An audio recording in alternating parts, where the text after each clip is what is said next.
Hello, അമ്മ മനസ്സിൻ്റെ പുതിയൊരു എപ്പിസോഡിലേക്ക് എല്ലാവർക്കും സ്വാഗതം. ചാനൽ ആദ്യമായിട്ട് കാണുന്നവരാണെങ്കിൽ ഒന്ന് സബ്സ്ക്രൈബ് ചെയ്തിട്ട് ലൈക്ക് ചെയ്യണേ. അങ്ങനെ ചന്ദ്രികയും ലക്ഷ്മിയൊക്കെ അവിടുന്ന് തയ്ച്ചുകൊണ്ടിരിക്കുന്ന സമയത്ത് മനോഹരം വന്നിട്ട് വിചാരിക്കുന്നുണ്ട്, നിങ്ങൾ എങ്ങനെ ഈ ഓർഡർ കൊടുക്കാമെന്ന് എനിക്കൊന്ന് കാണണം എന്ന് പറഞ്ഞിട്ട് അയാൾ പോയിട്ട് മെയിൻ സ്വിച്ച് ഓഫ് ആക്കുകയാണ്. അപ്പോൾ എല്ലാവരും ആകെ ഒന്ന് ഞെട്ടിയിട്ട് നിൽക്കുകയാണ്. അയ്യോ, കറണ്ട് പോയല്ലോ, ഇനി എങ്ങനെ ഈ വർക്ക് പൂർത്തിയാക്കുക എന്നൊക്കെ ഇങ്ങനെ ചിന്തിച്ച് നിൽക്കുകയാണ്. അപ്പോൾ എല്ലാവർക്കുമുള്ള മെഴുകുതിരിയൊക്കെ കത്തിച്ചിട്ട് സിദ്ധാർത്ഥും മഹേന്ദ്രനൊക്കെ കൊണ്ടു കൊടുക്കുന്നുണ്ടായിരുന്നു. ആ സമയത്താണ് അവർ ശ്രദ്ധിച്ചത് ചുറ്റിലും ബാക്കിയുള്ളിടത്തൊക്കെ കറണ്ട് ഉണ്ട്. അപ്പോൾ സിദ്ധു മഹേന്ദ്രനോട് പറയുന്നുണ്ട്, അങ്കിൾ ചുറ്റിലും മറ്റുള്ളിടത്തൊക്കെ കറണ്ട് ഉണ്ടല്ലോ, ഫ്യൂസ് പോയതാണോ എന്ന് നമുക്ക് നോക്കാം വാ എന്ന് പറഞ്ഞിട്ട് പവർ സപ്ലൈ റൂമിലേക്ക് സിദ്ധുവും മഹേന്ദ്രനും കൂടെ പോവുകയാണ്. അവിടെ എത്തിയ സമയത്താണ് സിദ്ധു കാണുന്നത് മെയിൻ സ്വിച്ച് ഓഫാക്കിയിരിക്കുകയാണെന്ന്. അപ്പോൾ അവനത് മഹേന്ദ്രനോട് പറയുന്നുണ്ട്, മെയിൻ സ്വിച്ച് ഓഫാക്കിയിരിക്കുകയാണ്, ഇത് ആര് ചെയ്തതായിരിക്കും, ആരാന്നറിയില്ല മോനെ, തൽക്കാലം നീ അത് ഓണാക്ക് എന്ന് പറഞ്ഞിട്ട് സിദ്ധു വേഗം തന്നെ അത് ഓണാക്കുകയാണ്. അതിനുശേഷം സമാധാനത്തോടെ എല്ലാവരും അവരവരുടെ ജോലി വീണ്ടും ചെയ്യുകയാണ്. പിറ്റേന്ന് നേരം പുലർന്നതിന് ശേഷവും എല്ലാവരും ജോലിയിൽ വ്യാപൃതരായിട്ട് എല്ലാവരും അവരവരുടെ ജോലി വളരെയധികം ഫാസ്റ്റായിട്ട് ചെയ്തുകൊണ്ടിരിക്കുകയാണ്. ആ സമയത്താണ് ചന്ദ്രികയ്ക്ക് ആ ഒരു പോണ്ടിച്ചേരി സ്കൂളിലെ കറസ്പോണ്ടൻറ്റിൻ്റെ കോൾ വരുന്നത്. ചന്ദ്രിക കോൾ അറ്റൻഡ് ചെയ്യുന്ന സമയത്ത് അദ്ദേഹം ചോദിക്കുന്നുണ്ട്, എപ്പോഴാണ് സ്കൂൾ യൂണിഫോമിൻ്റെ ജോലി കഴിയുക എന്ന്.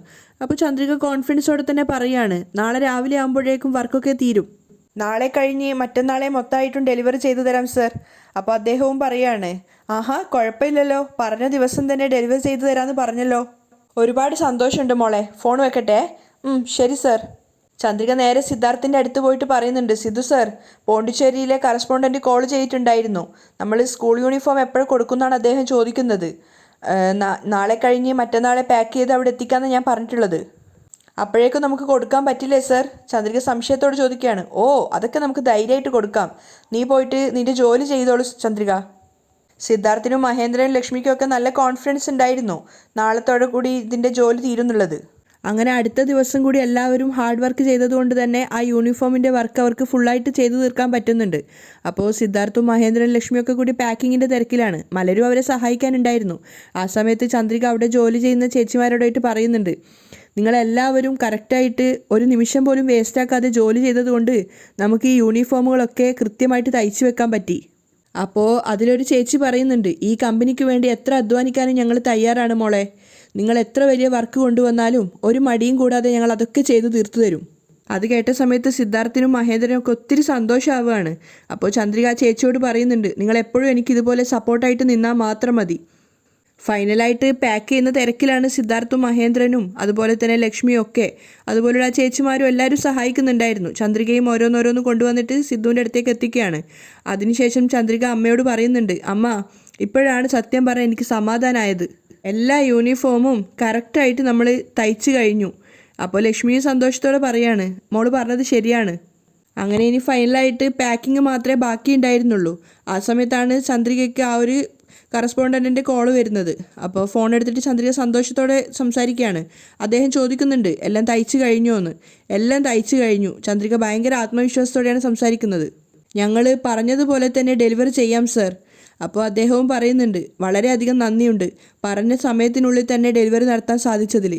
സത്യമായിട്ടും എനിക്ക് ഒരുപാട് സന്തോഷമുണ്ട് മോളെ, തീർച്ചയായിട്ടും ഞങ്ങളുടെ അടുത്ത വർഷത്തെ യൂണിഫോമിൻ്റെ ഓർഡറും നിങ്ങൾക്ക് തന്നെ ഉള്ളതാ. ചന്ദ്രികയ്ക്ക് അത് കേട്ട് പറഞ്ഞറിയിക്കാനാവാത്ത സന്തോഷം തോന്നുകയാണ്. അവൾ അദ്ദേഹത്തോട് പറയുന്നുണ്ട്, നിങ്ങൾ പറഞ്ഞ ഈ ഒരു വാക്ക് മാത്രം മതി സർ, എനിക്ക് അത്രയേറെ സന്തോഷമുണ്ട്. ശരി മോളെ, നാളെ വൈകുന്നേരത്തിനുള്ളിൽ അവിടെ സ്കൂളിൽ എത്തിക്കണം കേട്ടോ. ശരി സർ. ചന്ദ്രികയും കോൾ കട്ട് ചെയ്യാണ്. കോള് കട്ടായതിനു ശേഷം ചന്ദ്രിക മഹേന്ദ്രനോട് പറയുന്നുണ്ട്, അച്ഛാ, ആ കറസ്പോണ്ടൻ്റാണ് കോൾ ചെയ്തിട്ടുള്ളത്, അടുത്ത വർഷവും അവരുടെ സ്കൂളിൻ്റെ ഓർഡർ നമുക്ക് തന്നെ തരാമെന്ന് പറഞ്ഞു അച്ഛാ. അത് കേട്ട സമയത്ത് ചന്ദ്രികയെ സിദ്ധാർത്ഥും ലക്ഷ്മിയും മഹേന്ദ്രയൊക്കെ ചേർന്ന് അഭിനന്ദിക്കുകയാണ്. ഒരുപാട് സന്തോഷമുണ്ട് എന്ന് പറയുന്നുണ്ട്. അപ്പോൾ ചന്ദ്രിക മഹേന്ദ്രനോട് പറയാണ്, നമ്മുടെ ജോലികളൊക്കെ കഴിഞ്ഞല്ലോ, അതുകൊണ്ട് നമുക്കൊരു പൂജ ചെയ്താലോ. അങ്ങനെ അവിടെ ജോലി ചെയ്യുന്ന ചേച്ചിമാരെ ഒക്കെ കൂട്ടിയിട്ട് ചന്ദ്രികയും അച്ഛനും അമ്മയും സിദ്ധാർത്ഥും മലരും ഒക്കെ ചേർന്നിട്ട് പൂജ നടത്തുകയാണ്. പൂജ നടത്തിയിട്ട് ചന്ദ്രിക പ്രസാദം കൊടുത്ത സമയത്ത് സിദ്ധാർത്ഥ് ആദ്യം തന്നെ ചെയ്തത് മലറിൻ്റെ നെറ്റിയിൽ ചന്ദനം തൊട്ട് കൊടുക്കുകയാണ്. എന്നിട്ട് അവളോട് ചോദിക്കുന്നുണ്ട്, ഇപ്പോൾ സന്തോഷമായോ? മലരും ചിരിച്ചുകൊണ്ട് പറയുന്നുണ്ട്. അതിനുശേഷം മലർ അവിടെയുള്ള ചേച്ചിമാരുടെ അടുത്തേക്കൊക്കെ പ്രസാദം കൊണ്ടു കൊടുക്കുകയാണ്. അതിനുശേഷം മഹേന്ദ്രൻ്റെ ലക്ഷ്മിയുടെയും അടുത്ത് പോയിട്ട് പറയുന്നുണ്ട്, അച്ഛ അമ്മ ഞങ്ങളെ അനുഗ്രഹിക്കണം എന്ന് പറഞ്ഞിട്ട് മലറിനെയും ചേർത്ത് പിടിച്ചിട്ട് അവരുടെ കാൽക്കൽ തൊട്ട് അനുഗ്രഹം വാങ്ങിക്കുകയാണ്. ആ സമയത്താണ് മനോഹരൻ ജനൽ വഴി അകത്തെന്താ സംഭവിക്കുന്നതെന്ന് എത്തി നോക്കുന്നത്. അപ്പോൾ ഇവർ പൂജ നടത്തുന്നതൊക്കെ കണ്ടപ്പോൾ അയാളിങ്ങനെ സംശയത്തോടെ നിൽക്കുകയാണ്. ആ സമയത്ത് മഹേന്ദ്രൻ എല്ലാവരോടുമായിട്ട് പറയുന്നുണ്ട്, ദൈവത്തിൻ്റെ അനുഗ്രഹം കൊണ്ട് ജോലിയൊക്കെ നന്നായിട്ട് ചെയ്തു തീർക്കാൻ പറ്റി. നാളെ രാവിലെ 10നും 12നും ഇടയ്ക്ക് നല്ല നേരമാണ്. ആ സമയം കൊണ്ട് യൂണിഫോമൊക്കെ പാക്ക് ചെയ്ത് വണ്ടിയിൽ കയറ്റിവിടാം. ശരി അച്ഛാ. ചന്ദ്രികയും അവിടെ ജോലി ചെയ്ത ആൾക്കാരും ഒക്കെ അത് അംഗീകരിക്കുകയാണ്. അപ്പോൾ മനോഹരൻ ചിന്തിക്കുന്നുണ്ട്, ഓഹോ, അപ്പോൾ യൂണിഫോമൊക്കെ തയ്ച്ച് കഴിഞ്ഞതിന് ശേഷം പൂജ ചെയ്തതാണല്ലേ. ഇതെങ്ങനെയാണ് ഡെലിവറി ചെയ്യുന്നതെന്ന് ഞാനൊന്ന് കാണട്ടെ. ഇന്നേക്ക് രാത്രിക്ക് രാത്രി ഇത് മൊത്തം തീ വെച്ചിട്ട് ഞാൻ മൊത്തം നശിപ്പിച്ച് കയ്യിൽ തരാം. അയാളൊരു വൃത്തിയായിട്ട തീരുമാനം എടുക്കുകയാണ്. ആ സമയത്ത് അയാൾ അവിടെ ഉള്ളതൊന്നും അറിയാതെ മഹേന്ദ്രൻ ജോലിക്കാരോട് പറയുന്നുണ്ട്, ഇന്നിപ്പോൾ പകുതിയോളം നമുക്ക് പാക്ക് ചെയ്യാം, ബാക്കി നമുക്ക് രാവിലെ വന്നിട്ട് പാക്ക് ചെയ്യാം. നാളെ കുറച്ച് നേരത്തെ വരണം. അയാൾ അവരോട് റിക്വസ്റ്റ് ചെയ്യാണ്. അപ്പോൾ എല്ലാവരും പറയുന്നുണ്ട്, തീർച്ചയായിട്ടും സർ.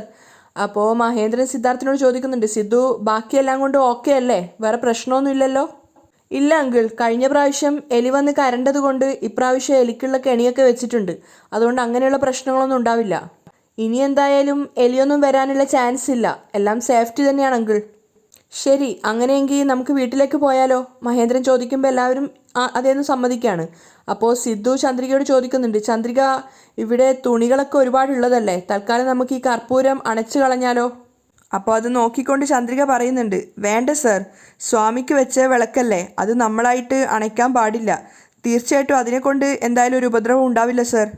ആ ഒരു കാര്യം മനോഹരൻ ശ്രദ്ധിക്കുകയാണ്, ചന്ദ്രിക പറഞ്ഞ ആ ഒരു വാക്കുകൾ. അപ്പോൾ സിദ്ധു പറയുന്നുണ്ട്, ഓ അങ്ങനെയാണോ, എങ്കിൽ പിന്നെ കുഴപ്പമില്ല, വാ നമുക്ക് പോവാം. അങ്ങനെ എല്ലാവരും ആ പൂജാമുറിയിൽ നിന്ന് ഇറങ്ങി പോവുകയാണ്. മനോഹരൻ അവിടെ നിൽക്കുന്നത് അപ്പോഴും അവരാരും കാണുന്നുണ്ടായിരുന്നില്ല. അവരൊക്കെ അവിടുന്ന് പോയതിന് പിന്നാലെ മനോഹരനും ജനലും അടച്ചിട്ട് അവിടുന്ന് ഇറങ്ങുകയാണ്. അങ്ങനെ എല്ലാവരും കമ്പനിയിൽ നിന്ന് പുറത്തിറങ്ങിയതിന് ശേഷം എല്ലാവരോടും നാളെ കുറച്ച് നേരത്തെ വരണം എന്നൊക്കെ ഒന്നുകൂടെ മഹേന്ദ്രൻ ഓർമ്മിപ്പിക്കുകയാണ്. അതുപോലെ തന്നെ വാച്ച്മാനോടും എല്ലാ കാര്യങ്ങളും ശ്രദ്ധിക്കാൻ പറഞ്ഞേൽപ്പിച്ചിട്ടാണ് മഹേന്ദ്രനും സിദ്ധാർത്ഥും ചന്ദ്രികയും ലക്ഷ്മിയൊക്കെ അവിടുന്ന് പോകുന്നത്. ആ സമയത്താണ് അവിടെ മറഞ്ഞു നിന്നിട്ടുണ്ടായിരുന്ന മനോഹരൻ താഴേക്ക് ഇറങ്ങി വരുന്നത്. അയാൾ ആദ്യം തന്നെ ചെയ്തത് വന്ന ഉടനെ തന്നെ മേഘയെ കോൾ ചെയ്തിട്ട് അവിടെ സംഭവിച്ച കാര്യങ്ങളൊക്കെ മേഘയെ ധരിപ്പിച്ചു കൊടുക്കുകയാണ്. എല്ലാം കൃത്യമായി കേട്ടതിന് ശേഷം മേഘ ഒരു പ്ലാനിങ് അയാൾക്ക് പറഞ്ഞു കൊടുക്കുന്നുണ്ടായിരുന്നു. അതനുസരിച്ചിട്ടാണ് അയാൾ കോൾ കട്ട് ചെയ്യുന്നത്. മേഘയ്ക്ക് വല്ലാത്ത ദേഷ്യം തോന്നുന്നുണ്ടായിരുന്നു ചന്ദ്രിക ഓരോ ഘട്ടത്തിലും വിജയിക്കുന്നെന്ന് ഓർക്കുന്ന സമയത്ത്. അങ്ങനെ രാത്രിയായപ്പോൾ വാച്ച്മാൻ ഇരുന്ന് മദ്യപിക്കുകയാണ്. ആ സമയത്താണ് മനോഹരൻ അങ്ങോട്ടേക്ക് വരുന്നത്. അപ്പോൾ അയാളിങ്ങനെ വാച്ച്മാനെ മറഞ്ഞു നിന്ന് നോക്കുകയാണ്. എന്നിട്ട് സ്വയം പറയുന്നുണ്ട്, കുടിക്ക്, നീ കുടിച്ച് ബോധം കെട്ടാലേ എനിക്ക് എൻ്റെ ജോലി സ്മൂത്തായിട്ട് ചെയ്യാൻ പറ്റൂ. എന്നിട്ട് അയാൾ വേഗം തന്നെ രാവിലെ നോക്കി നിന്നിട്ടുണ്ടായിരുന്ന ആ പൂജാമുറിയുടെ അടുത്തുണ്ടായിരുന്ന ജനലിൻ്റെ അടുത്തേക്ക് പോവുകയാണ്. അപ്പോഴും ആ ജനൽ തുറന്നിട്ട് തന്നെയാണ് ഉണ്ടായിരുന്നത്. ആ ജനൽ മുഴുവനായി തുറന്നതിന് ശേഷം കയ്യിൽ കരുതിയിട്ടുണ്ടായിരുന്ന ആ ഒരു വിറകിൻ്റെ അകത്ത് തീയാക്കിയിട്ട് അയാൾ ജനലിൽ കൂടെ അകത്തേക്ക് ഇടുകയാണ്. ഒരു ദയാദാക്ഷിണ്യം ഇല്ലാതെ ആ തുണിക്ക് നേരെ തന്നെയാണ് അയാൾ അത് ഇട്ടിട്ടുണ്ടായിരുന്നത്. ആ ഒരു വിറകിൻ്റെ അറ്റത്ത് പെട്രോൾ ആക്കിയത് കൊണ്ട് തന്നെ വളരെ വേഗം തന്നെ ആ തീ പടർന്ന് പിടിക്കുകയാണ്. അത് നോക്കിയിട്ട് അയാൾ ആഹ്ലാദത്തോടെ പുറത്തു നിന്ന് പൊട്ടിച്ചിരിക്കുന്നുണ്ടായിരുന്നു. കഷ്ടപ്പെട്ട് തയ്ച്ച തുണികളൊക്കെ എരിഞ്ഞ് തീരുകയാണ്. അതും പറഞ്ഞ് അയാൾ പൊട്ടിച്ചിരിക്കുകയാണ്. അത്രയും ക്രൂരമായ മനസ്സോടുകൂടി ആ തുണികളും ആ കമ്പനിയും തൻ്റെ കൺമുന്നിൽ കത്തിയെരിയുന്നത് നോക്കി നിൽക്കുകയാണ് അയാൾ. അതൊക്കെ കത്തി നശിച്ചു എന്ന് ഉറപ്പായതിനു ശേഷം മാത്രമാണ് മനോഹരൻ അവിടുന്ന് പോയത്. നേരെ മറിച്ച് വാച്ച്മാൻ ആണെങ്കിൽ കള്ളു കുടിച്ചു ബോധമൊന്നുമില്ലാതെയാണ് അവിടെ കിടന്നത്. അതുകൊണ്ട് തന്നെ നേരം പുലരുന്നത് വരെ അതിൻ്റെ അകത്ത് തീ കത്തി അമർന്നതൊന്നും അയാൾ അറിഞ്ഞിട്ട് പോലും ഉണ്ടായിരുന്നില്ല. രാവിലെ എഴുന്നേറ്റ സമയത്താണ് കമ്പനിയുടെ അകത്ത് നിന്നും പുക വരുന്നതായിട്ട് അയാൾ ശ്രദ്ധിക്കുന്നത്. അയാൾ ഓടി അകത്തേക്ക് ചെല്ലുന്ന സമയത്ത് അപ്പോഴും തീ ഇങ്ങനെ കത്തിക്കൊണ്ടേയിരിക്കുന്നുണ്ടായിരുന്നു. മെഷീനുകളും ഒക്കെ നശിച്ചുകൊണ്ടേയിരിക്കുകയാണ്. അയാൾക്ക് എന്താ ചെയ്യേണ്ടതെന്ന് അറിയില്ലായിരുന്നു. ഓടി വന്ന് അകത്തേക്ക് നോക്കുന്ന സമയത്ത് മുഴുവൻ കത്തിക്കൊണ്ടിരിക്കുകയാണ്. ഒന്നും ചെയ്യാതെ അയാൾ വേഗം തന്നെ പുറത്തേക്ക് വന്നിട്ട് ഫോൺ എടുത്തിട്ട് സിദ്ധുവിനെ കോൾ ചെയ്യാണ്.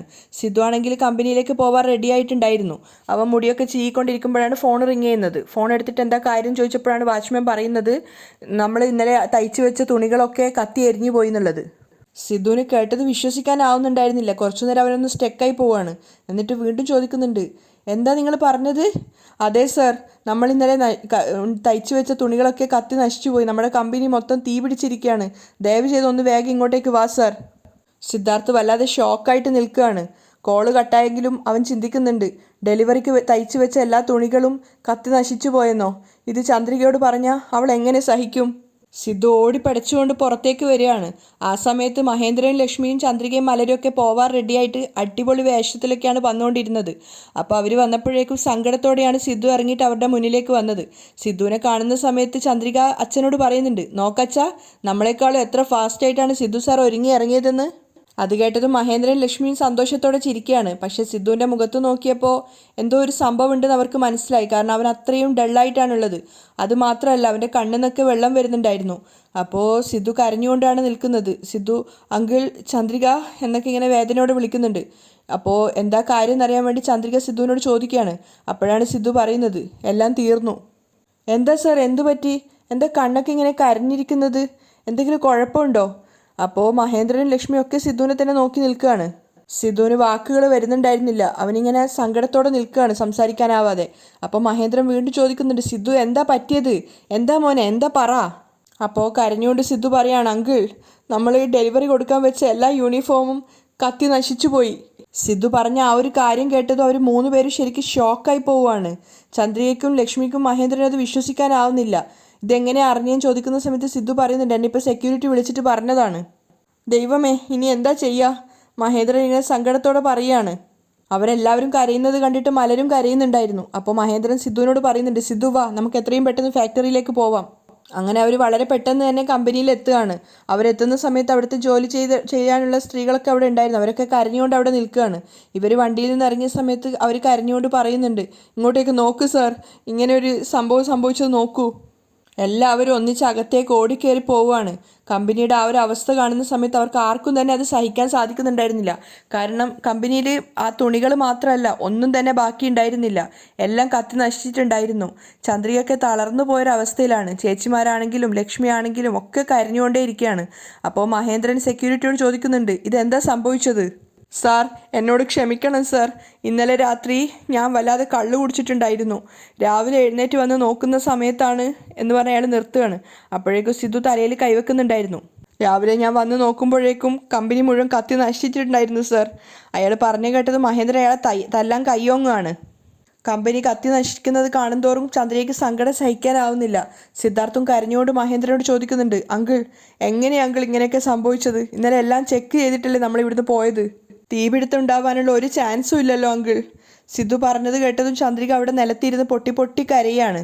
അപ്പോഴാണ് ചന്ദ്രിക പറയുന്നത്, സിദ്ധു സർ, ഒരുപക്ഷെ അവസാനം നമ്മൾ സ്വാമിക്ക് വേണ്ടി പൂജ ചെയ്തിരുന്നില്ലേ, അത് കർപ്പൂരത്തിൽ വെച്ചിരുന്ന ആ തീ കാറ്റിന് തുണിയിലേക്ക് കയറിയിട്ട് തീ പിടിച്ചതായിരിക്കുമോ? അങ്ങനെ ഒരു ചാൻസ് ഉണ്ടെന്ന് സിദ്ധാർത്ഥിനും മഹേന്ദ്രനും ഒക്കെ തോന്നുകയാണ്. അവിടെയാണ് ഇന്നത്തെ എപ്പിസോഡ് വൈൻഡപ്പ് ചെയ്യുന്നത്.